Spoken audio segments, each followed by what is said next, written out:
मेरे प्यारे छात्राओं, कल जैसा मैंने आपको अध्याय 1 भारतीय इतिहास के कुछ विषय जिसमें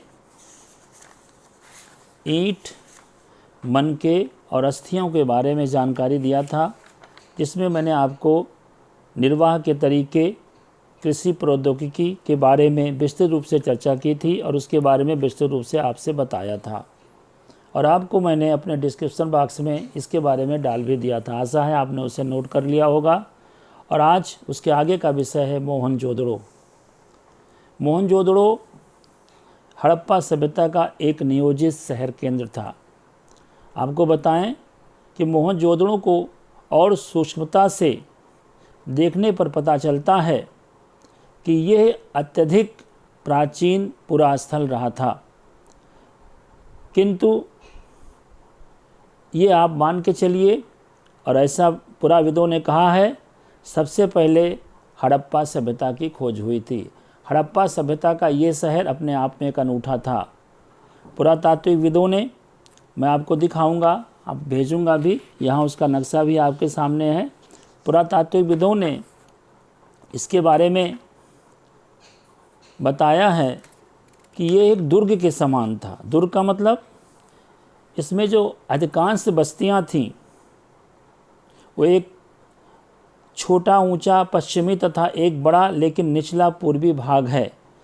हड़प्पा सभ्यता बस्तियों में एक छोटा ऊंचा पश्चिमी तथा एक बड़ा लेकिन निचला पूर्व भाग है। इस नियोजन में विविधताएं पाई गई हैं। धौलावीरा तथा लोथल जैसे स्थलों पर पूरी बस्तियां किलेबंद थीं तथा शहर के कई हिस्से भी दीवार से घेरे गए थे। लोथल में दुर्ग दीवार से घिरा तो था नहीं, पर ऊंचाई पर बनाया गया था। ये दुर्ग की संरचनाएं कैसे हुई थी? वास्तव में दुर्ग की रचनाएं ईंटों के चबूतरों पर बनी हुई थीं। दुर्ग को दीवार से घेरा गया था, जिसका अर्थ है कि इसके निचले शहर को अलग किया गया था। शहर दो भागों में था, एक ऊपरी भाग में, दूसरा निचले भाग में। निचला शहर दीवार से घिरा हुआ था। इसके अतिरिक्त कई भवन को ऊंचे चबूतरों पर भी बनाया गया था, जो नींव का कार्य करते थे। अनुमान लगाया गया है कि ऐसे कार्य में बहुत सारे मजदूरों का योगदान रहा होगा।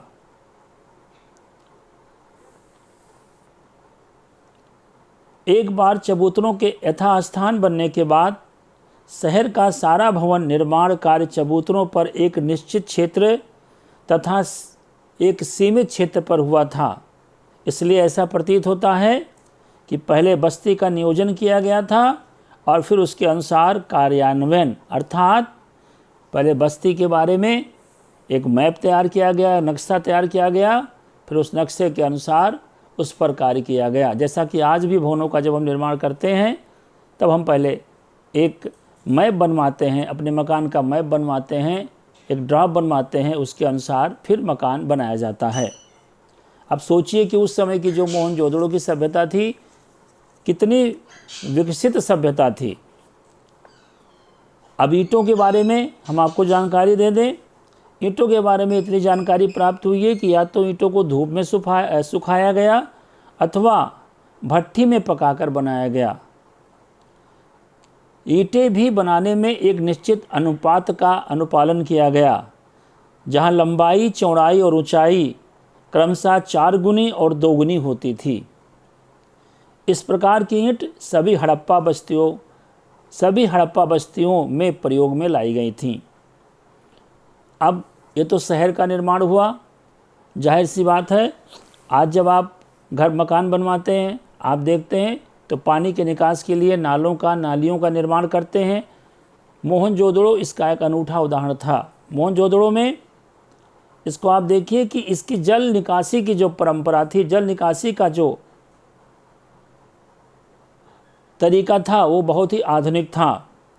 यदि आप निचले शहर के नक्शे को देखेंगे तो ये पाएंगे कि सड़कों तथा गलियों को लगभग एक ग्रिड पद्धति में बनाया गया था और ये एक दूसरे को समकोण पर काटती थीं। ऐसा प्रतीत होता है कि पहले नालियों के साथ गलियों को बनाया गया था और फिर उनके अलग अलग आवासों का निर्माण किया गया था।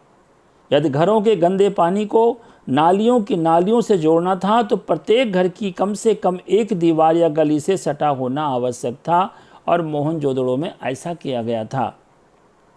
अब गृह स्थापत्य के बारे में जानते हैं। मोहनजोदड़ो के गृह स्थापत्य के बारे में हमने पहले ही बताया कि मोहनजोदड़ो का निचला शहर आवासीय भवनों का एक सुंदर उदाहरण प्रस्तुत करता है।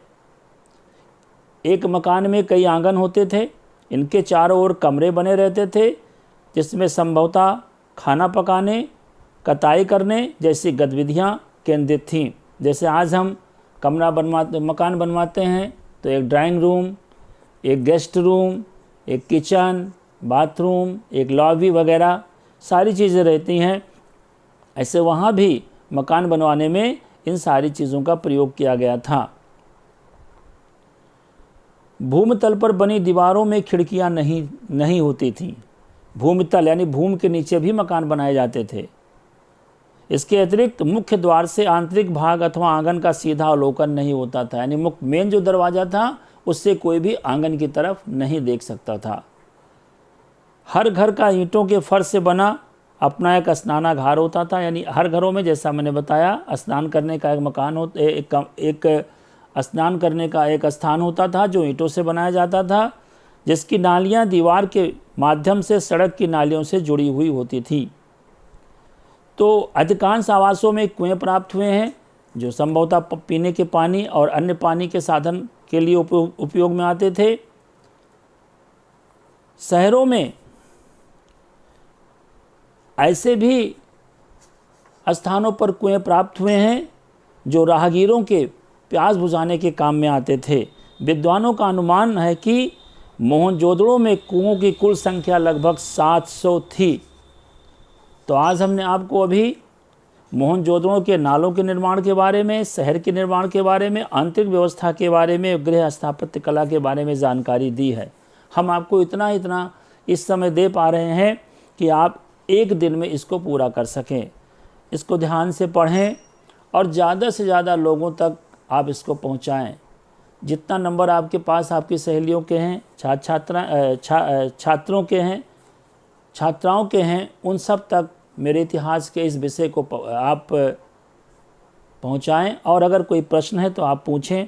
इसका विस्तृत लिंक आपको दे दिया जाता है, जहां पर जो मैं आपको पढ़ा रहा हूं विशेष सामग्री वो वहां पर रहती है।